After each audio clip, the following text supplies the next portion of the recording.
Today, Eugenius TV has this great opportunity to interview a young and successful entrepreneur who's not only the president, but the CEO of Num Yummies Gourmet, Myles Jones-Dixon. Hey Myles, thanks for taking the time out of your busy schedule to join us here today. I'd like to start out by asking you, at what age did you get the entrepreneur bug? Well, around the age of 9, my mom founded the company for me and my little sister Genesis in mind. When did you learn the skills of becoming an entrepreneur? So at the age of 9, I basically had to learn the skills to be owner and CEO of Num Yummies. And it was kind of hard at first, but then after a while I got to understand, so this works like this and that works like that. And pretty much I got the skills that I needed to learn, such as how I need to make the phone calls, connect with people, as well as just tell them a little bit about my company. And that was how I got to understand most of the skills that I needed to learn. You know, it has to be difficult being an entrepreneur and going to school at the same time. How do you feel about it? Well, when I originally had the company, I was homeschooled, and around that time, my schedule was pretty flexible, so I could take time out of my school day to work on things for the company. Like I could go to career day events during a regular school day, and I could speak with other kids and things like that. But now that I go to public school, I have to balance times between homework and then business. So it's difficult now, but it was easier back then. What about your teachers and your fellow students? Do they help you out at all? When you're running a business and you also attend school, that's when it takes a bunch of energy. So you have to make sure that you're not, lackadaisical for one, and then for two, you have to make sure that you're focused on the company instead of doing two things at once. You have to make sure that you possibly, set an alarm on your phone for 15 minutes for homework or 15 minutes for business each day, and that could be you do the business first or the homework first. But for you, it doesn't matter. It's what you feel is comfortable.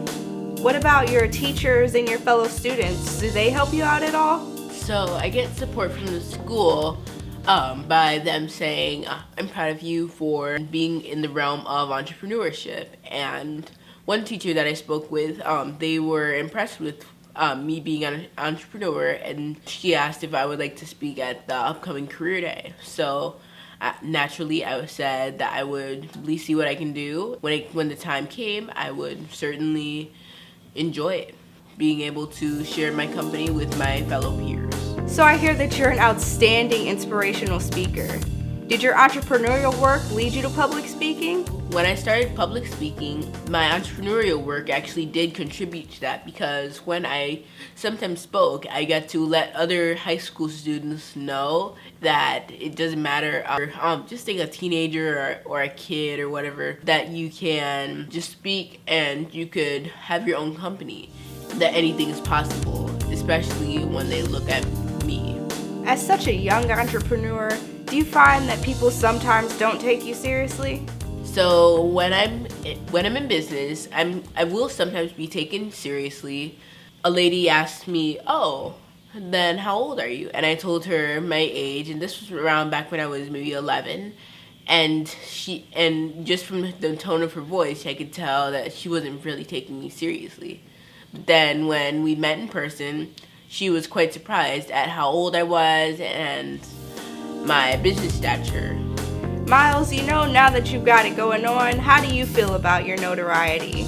What do you do to help grow your business? So there have been a lot of business entrepreneur workshops that I've gone to in the community, and most of them I've enjoyed, and I've also learned from some of the big box entrepreneurs, as well as some of the ones who started just like me. One of the people whom I'm very inspired by is Damon John, because he started FUBU as sort of like I started Yummy. You mentioned that Ariel Capital is an inspiration to you. Tell us a little bit about that. John Rogers, he's the man behind Ariel Capital. I'm very inspired by him because his motto is slow and steady, and their image is the turtle. That's what I was inspired by. That's how they inspire other companies to run. Just to go slow and steady, and then that's how you'll win the race. What advice would you give young people who are entertaining the idea of becoming entrepreneurs?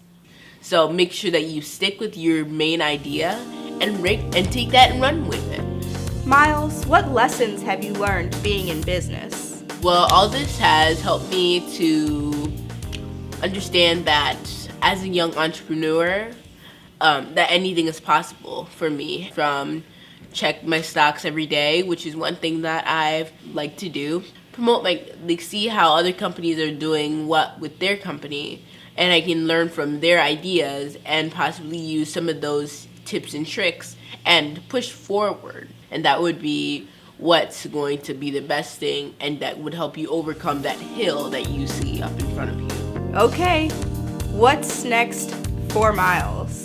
So the thing that's next for Myles is, and I hope to one day be an oceanographer as well as a paleontologist. That's just one of the things that I feel is pretty cool and awesome for me. So I'd like to be an entrepreneur, oceanographer, and the guy who passes down the dream of entrepreneurship and the American dream to his kids. Thanks for joining us on Urban Genius's Road to Success.